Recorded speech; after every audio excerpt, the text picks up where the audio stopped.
Donna und Mark Winger lernten sich Anfang 1988 kennen. Ihr erstes Treffen fand bei einem Blind Date statt. Die beiden jungen Leute fanden Gefallen aneinander und begannen sofort, sich zu verabreden. Nach 6 Monaten machte Mark Donna einen Heiratsantrag und das Paar heiratete im März 1989, ein Jahr nach ihrem Kennenlernen. Die Braut war 25, der Bräutigam 26 Jahre alt. Nach der Hochzeit ließen sich die Frischvermählten in Springfield, Illinois, nieder. Mark arbeitete als Ingenieur in einem Atomkraftwerk, Donna als OP-Schwester. Die Wingers galten als vorbildliche, erfolgreiche und angesehene Familie. Das Ehepaar passte perfekt zusammen, sie planten Kinder, aber leider vergingen die Jahre. Donna war bereits 30, aber sie konnte einfach nicht schwanger werden. Die Ärzte stellten eine entmutigende Diagnose: Unfruchtbarkeit. Mark und Donna waren verzweifelt. Sie wollten sich nicht damit abfinden, dass in ihrem Haus niemals Kinderlachen zu hören sein würde. Im Jahr 1995 teilte Donnas Gynäkologe ihr mit, dass er eine junge Patientin habe, die bald ein ungewolltes Kind zur Welt bringen würde und plane, es zur Adoption freizugeben. Der Arzt schlug der unfruchtbaren Donna vor, das Baby zu sich zu nehmen und ihm Liebe und Zuneigung zu schenken. Donna willigte ein. Mark unterstützte seine Frau bei dieser schwierigen Entscheidung. Am 1. Juni 1995 wurden die Wingers Eltern eines kleinen Mädchens namens Bailey Elizabeth. Zu dieser Zeit besuchte Donna oft ihre Mutter und ihren Stiefvater, die in Florida lebten. Im August 1995 verbrachte sie mit Bailey einige Tage bei ihren Verwandten und flog dann nach Hause. Als das Flugzeug am 23. August auf dem internationalen Flughafen von St. Louis, Missouri, landete, bestellte Donna ein Taxi, um nach Springfield zu fahren. Diese Fahrt wurde für die Frau zum Verhängnis. Der Taxifahrer war ein junger Mann namens Roger Harrington.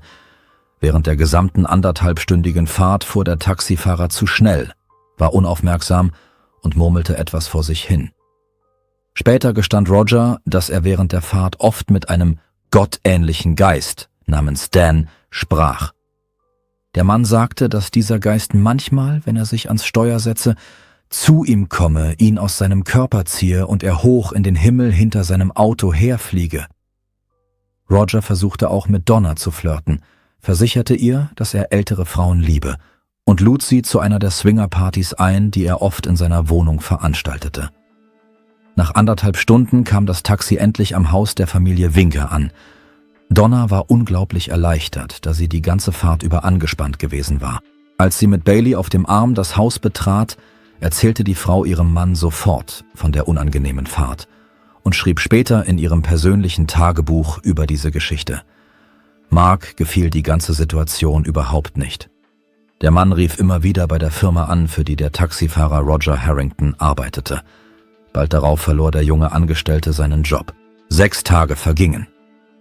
Am 29. August 1995 trainierte der 32-jährige Mark Winger auf dem Laufband im Keller seines Hauses, als er plötzlich einen dumpfen Schlag von oben hörte. Der aufgeregte Mann eilte sofort ins Kinderzimmer im 2. Stock, um nachzusehen, ob mit der kleinen Bailey alles in Ordnung war. Glücklicherweise schlief sie ruhig in ihrem Bettchen. Nachdem er sich vergewissert hatte, dass es seiner Tochter gut ging, stellte Mark fest, dass seine Frau Donna nicht bei dem Kind war. Das kam ihm seltsam vor. Mark rannte ins Schlafzimmer, holte seine Pistole und ging hinunter ins Erdgeschoss. Als er den Flur entlang ging, hörte er seltsame Geräusche aus der Küche und ging dorthin. Dort bot sich Mark ein schrecklicher Anblick. Donna lag regungslos da. Direkt über ihr stand ein junger Mann mit einem Hammer in der Hand und wollte gerade erneut zuschlagen. Mark zielte und schoss auf den Fremden. Dieser drehte sich zu ihm um und wollte den Hausherrn angreifen. Da drückte Mark ein zweites Mal ab. Der Angreifer fiel zu Boden. Um 16:27 Uhr ging ein Anruf bei der Notrufzentrale ein. Mark Winger teilte dem Disponenten mit, dass er einen Fremden erschossen habe, der seine Frau in ihrem Haus angegriffen hatte. Nachdem er aufgelegt hatte, eilte der Mann zu seiner Frau, hörte jedoch, wie der neben ihr liegende Mann vor Schmerzen zu stöhnen begann. Wütend griff Mark nach einem Hammer und versetzte dem verwundeten Angreifer mehrere Schläge gegen die Brust. Als die Polizei am Tatort eintraf, fanden sie die 31-jährige Donna Winger in kritischem Zustand vor. Die Frau war mindestens 7-mal mit einem Hammer auf den Kopf geschlagen worden.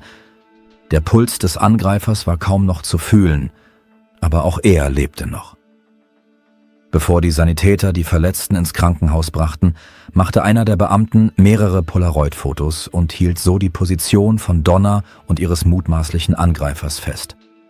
Der Angreifer starb unmittelbar nach seiner Ankunft im Krankenhaus. Donna starb noch auf dem Weg dorthin. Die Frau kam nie wieder zu Bewusstsein und konnte nicht mehr schildern, was in ihrem Haus geschehen war. Ermittler Charlie Cox, der mit der Untersuchung dieses Falls beauftragt wurde, befragte zunächst Mark Winger. Der Mann bestätigte, dass die im Haus gefundene Pistole vom Kaliber 45 tatsächlich ihm gehörte. Genau mit dieser Waffe hatte er auf den Angreifer geschossen, der Donna attackiert hatte. Auf die Frage nach dem Hammer erklärte Mark, dass er wusste, dass dieses Werkzeug auf dem Küchentisch gelegen hatte. Donna habe es dort platziert, um ihn daran zu erinnern, einen Hutständer anzubringen. Mark fragte nach dem Namen des Täters, doch der Ermittler schwieg. Dann fragte Mark, ob es sich um Roger Harrington handle. Als er eine bestätigende Antwort erhielt, sagte Mark: »Mein Gott, das ist doch der Mann, der meine Frau in der vergangenen Woche verfolgt hat.« Er erzählte den Polizeibeamten von der letzten Fahrt seiner Frau vom Flughafen. Dieser Taxifahrer habe ihr große Angst eingejagt. Doch damit sei es nicht zu Ende gewesen. Über 6 Tage hinweg habe sie mehrere seltsame Anrufe erhalten und sei überzeugt gewesen, dass Roger sie anrief. Die Ermittler fanden das Tagebuch der verstorbenen Donna Winger, in dem sie diese beunruhigende Taxifahrt beschrieben hatte. Mark berichtete außerdem, dass er bei der Firma angerufen habe, bei der Roger gearbeitet hatte, woraufhin der Fahrer entlassen worden sei. Möglicherweise habe sich der Taxifahrer deshalb entschlossen, sich an ihnen zu rächen. Mark Winger war überzeugt, dass er wegen der Tötung von Roger Harrington angeklagt werden würde und zeigte sich entsprechend besorgt. Tatsächlich betrachteten die Polizeibeamten ihn jedoch als Opfer. Die Untersuchung am Tatort bestätigte diese Einschätzung. In Rogers Auto, das vor dem Haus der Wingers geparkt war, fanden sie ein Messer, einen Reifenheber sowie eine Notiz mit Marks vollständigem Namen, seiner Privatadresse und der Uhrzeit, 16:30 Uhr, zu der das Verbrechen stattgefunden hatte. Außerdem stellte sich heraus, dass Roger einige Jahre zuvor in einer psychiatrischen Klinik behandelt worden war. Hinzu kam, dass Ermittler Charlie Cox den Mann bereits kannte, da es zuvor einen Streit zwischen ihm und seiner Ehefrau gegeben hatte. »Sie haben einen Verbrecher aufgehalten, der ihrer Frau das Leben nehmen wollte. Sie sind ein Held«, erklärte Ermittler Cox Mark Winger mit Nachdruck. Am Tag nach dem Verbrechen gab die Staatsanwaltschaft bekannt, dass Mark in Notwehr gehandelt habe und keine Anklage gegen ihn erhoben werde.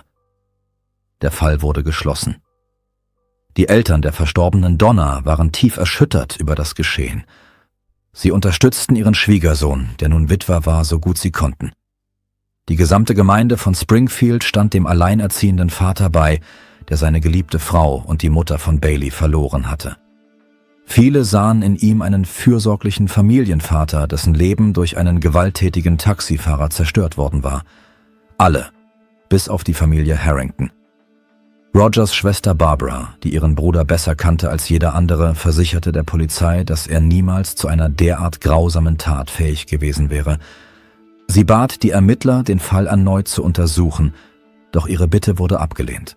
Rogers Mutter Helen hatte Angst, das Haus zu verlassen, da die gesamte Stadt glaubte, sie habe einen gefährlichen Verbrecher großgezogen. Die Familie Harrington trauerte im Stillen, überzeugt davon, dass niemand ihnen Glauben schenken würde. Allerdings waren sie mit ihren Zweifeln nicht allein. Auch Ermittler Doug Williamson, der ebenfalls an dem Fall beteiligt gewesen war, hegte Bedenken. Seiner Ansicht nach passte etwas nicht zu der von Mark Winger geschilderten Version der Ereignisse. Doch außer ihm wollte niemand mehr in diesem scheinbar offensichtlichen Fall weiter nachforschen. Der Polizeichef lehnte eine Wiederaufnahme der Ermittlungen ab und so blieb der Fall offiziell abgeschlossen. Nach Donners Tod kümmerte sich Mark weiterhin um seine Adoptivtochter Bailey, doch es wurde zunehmend schwierig für ihn, alle Aufgaben allein zu bewältigen. Deshalb stellte der Witwer 5 Monate nach dem Tod seiner Frau eine Haushaltshilfe ein, eine Nanny namens Rebecca Simic. Mark und Rebecca verliebten sich ineinander und bald darauf erfuhr die Frau, dass sie schwanger war. 9 Monate später kam die Tochter Anna zur Welt. Fast unmittelbar danach heirateten die frisch gebackenen Eltern. 1 Jahr später verkaufte Mark das Haus und brach alle Verbindungen zu den Verwandten seiner verstorbenen Frau Donna ab. Zusammen mit Rebecca, Bailey und Anna zog er in einen Vorort von Springfield. Wenig später wurden 2 weitere Kinder in ihre Familie geboren, Maggie und Ben. Ihr Leben hätte seinen gewohnten Gang genommen, wenn nicht Donnas enge Freundin Dana Schulz ein Geständnis gemacht hätte. 4 Jahre lang hatte Dana Schulz ein Geheimnis bewahrt, das ihr Angst bereitete und sie innerlich zerfraß. Schließlich hielt die Frau es nicht mehr aus und ging zur Polizei. Sie erzählte, dass sie und Mark Winger eine heimliche Affäre hatten, die bereits einige Monate vor Donnas Tod begonnen hatte und noch einige Wochen nach dem Tod der Frau andauerte. Dana behauptete, dass Mark die Scheidung so sehr wollte, dass er einmal gesagt habe, es wäre viel einfacher für uns zusammen zu sein, wenn Donna einfach nicht mehr da wäre. Außerdem erklärte Dana, dass Mark sorgfältig darüber nachgedacht habe, wie er seine Frau loswerden könne und ihr sogar vorgeschlagen habe, sich an einer Verschwörung zu beteiligen. Er habe sich nicht scheiden lassen können, weil er Angst gehabt habe, seine Adoptivtochter zu verlieren. Zu diesem Zeitpunkt war Ermittler Charlie Cox nicht mehr vollständig von Marks Unschuld überzeugt. Die Zweifel seien aufgekommen, als Mark einige Monate nach Donnas Beerdigung zur Polizeistation gekommen sei und um die Rückgabe seiner Waffe gebeten habe. Damals habe er den Ermittler gefragt, ob es neue Informationen zu dem Fall gebe. Ermittler Cox habe diese Frage als merkwürdig empfunden, da die Ermittlungen zu diesem Zeitpunkt längst eingestellt gewesen seien. Ein zweites Mal besuchte Mark den Ermittler, um ihm mitzuteilen, dass er die Nanny seiner Tochter heiraten werde. Mark erschien weiterhin auf der Polizeistation und Ermittler Cox begann zu verstehen, dass der Witwer offenbar herausfinden wollte, ob die Ermittlungen noch weiterliefen. Nach dem Geständnis einer engen Freundin von Donna wurde Mark Winger erneut zur Polizei vorgeladen. Der Mann gab die Affäre zu, bezeichnete die weiteren Anschuldigungen von Dana Schulz jedoch als schreckliche Lügen. »Ich war ein guter Ehemann für Donna«, erklärte Winger. »Ich habe einen Fehler gemacht, als ich meine Frau mit ihrer Freundin betrogen habe. Das war dumm und falsch. Aber ich bin nur ein Mensch und Menschen machen nun einmal Fehler.« Mark bestritt außerdem, dass er Ermittler Cox jemals nach neuen Erkenntnissen im Fall seiner verstorbenen Frau gefragt habe. Trotz aller Dementes des Mannes wurde die Untersuchung im Jahr 1999 offiziell wieder aufgenommen. Bald darauf reichte Mark eine Zivilklage gegen das Unternehmen ein, für das Roger Harrington gearbeitet hatte, da er dieses Unternehmen für den Tod von Donna und für die Handlungen des Taxifahrers verantwortlich machte. In diesem Zusammenhang bat Marks Anwalt darum, ihm die Akten mit Beweisen und weiteren Unterlagen zu diesem Fall auszuhändigen. Es stellte sich jedoch heraus, dass einige Dokumente im Laufe von 4 Jahren verloren gegangen waren. Dafür tauchten Fotografien von Donna und Roger auf, die an jenem verhängnisvollen Tag mit einer alten Polaroid-Kamera aufgenommen worden waren. Die Position der Leichen auf diesen Fotos stimmte nicht mit der Darstellung überein, die Mark bei seiner Vernehmung geschildert hatte. Später erklärte Ermittler Charlie Cox, dass diese Fotos zuvor nicht ausgewertet worden seien, da er nicht einmal von ihrer Existenz gewusst habe. Auf einem der Bilder lag Donna mit dem Gesicht nach unten, obwohl ihr Mann ausgesagt hatte, er habe sie in den Armen gehalten und versucht, ihr zu helfen. Nachdem die Polizeibeamten eingestanden hatten, dass die Ermittlungen im Jahr 1995 fehlerhaft geführt worden waren, nahmen sie ihre Arbeit mit großem Eifer wieder auf. Die Ermittler fanden immer mehr belastendes Material. Rogers Nachbarin Susan Collins berichtete, sie habe gehört, wie Roger am Tag vor der Tat ein Treffen mit jemandem vereinbart habe. Dies erklärte den Inhalt der Notiz, die im Auto des Taxifahrers gefunden worden war. Susan fügte hinzu, dass Roger ihr erzählt habe, er wolle sich mit Mark treffen, um die Situation zu klären, einschließlich der Angelegenheit rund um seine Entlassung. Der Mann habe das Haus um 15:30 Uhr verlassen. Roger hatte ein Messer und ein Brecheisen in seinem Auto. Wenn er den Mord im Voraus geplant hatte, warum nahm er dann nichts davon mit, anstatt einen Hammer zu benutzen? Konnte er ahnen, dass er ein geeignetes Werkzeug zur Hand haben würde? Während seines Anrufs bei der Notrufzentrale sagte Mark Winger, dass seine Frau von einem ihm unbekannten Mann angegriffen worden sei. Der Polizei nannte er jedoch selbst den Namen des Angreifers. Der Besitzer des Taxiunternehmens berichtete, dass Mark sich während des Anrufs über den Fahrer beschwert und ein persönliches Treffen mit Roger verlangt habe. Normalerweise verhalten sich Kunden nicht so. Sie melden ihre Beschwerden einfach der Geschäftsleitung. Aber Mark bestand auf einem Treffen. Roger wollte selbst alles klären und bat daher seinen Chef, ihm die Telefonnummer des Anrufers zu geben. Ein Kriminaltechniker kam zu dem Schluss, dass die Spritzer auf Marks Kleidung die Vermutung stützten, dass er mit dem Hammer zugeschlagen hatte. Auf Roger Harringtons Kleidung wurden keine Spuren von Donners Blut gefunden. Die Notiz in Donners Tagebuch über die seltsame Taxifahrt war in einer Handschrift geschrieben, die Donners Handschrift ähnelte. Es stellte sich jedoch heraus, dass diese Notiz nicht von ihr geschrieben worden war. Der Experte bestätigte, es war Marks Handschrift. 6 Jahre nach dem Mord, im Jahr 2001, wurde Mark Winger verhaftet und in Erwartung des Gerichtsverfahrens ins Gefängnis gebracht. Ermittler Charlie Cox, der ihn einst als Helden bezeichnet hatte, war nun fest entschlossen, zu beweisen, dass Mark ein kaltblütiger Verbrecher war. Die neue Theorie lautete, dass Donners unangenehme Fahrt mit Roger Mark dazu inspiriert habe, den Mord an seiner Frau und gleichzeitig den Mord an dem Taxifahrer zu planen, um die gesamte Geschichte glaubwürdiger erscheinen zu lassen. Donners Eltern wussten, dass die Beweise gegen ihren ehemaligen Schwiegersohn überzeugend waren, hofften aber dennoch, dass er irgendwie freigesprochen würde. Sie weigerten sich zu glauben, dass er der Täter war. Nach 13 Stunden Beratung kamen die Geschworenen zu einem Urteil. Mark Winger war schuldig, 2 Menschen getötet zu haben, Donna Winger und Roger Harrington. Im August 2002 wurde er zu lebenslanger Haft ohne Möglichkeit der vorzeitigen Entlassung verurteilt. Der Verurteilte bekannte sich nie schuldig. 4 Jahre später, im Jahr 2006, wurde der Häftling Mark Winger angeklagt, einen anderen Häftling für 2 weitere schwere Verbrechen angeworben zu haben. Mark versuchte, seinen 44-jährigen Zellengenossen Terry Hubble dazu zu bewegen, ihm zu helfen, Donners Freundin Dana Schulz zu töten, weil sie gegen ihn ausgesagt hatte. Außerdem wollte Mark seinen Jugendfreund Jeffrey Gellman dafür bestrafen, dass dieser sich bei seiner Verhaftung geweigert hatte, eine Kaution in Höhe von $1 Million für ihn zu hinterlegen.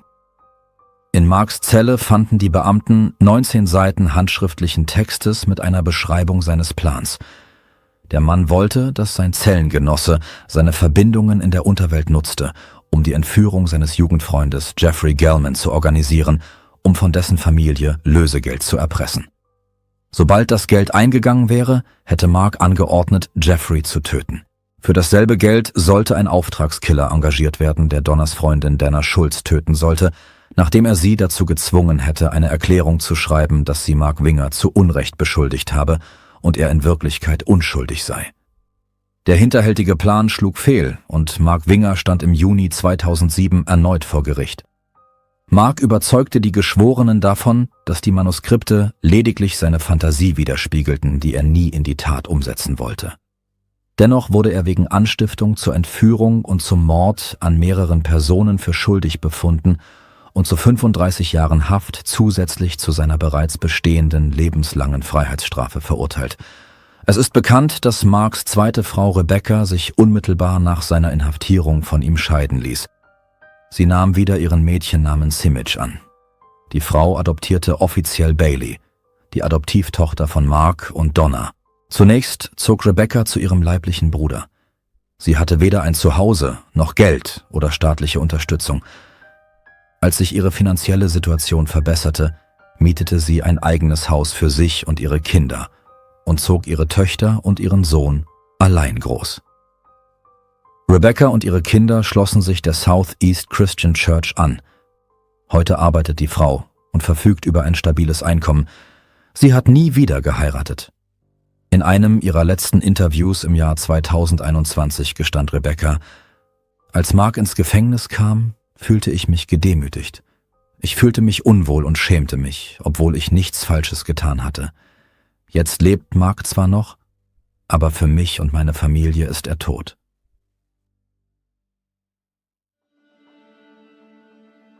Danke fürs Zuschauen und passen Sie auf sich auf.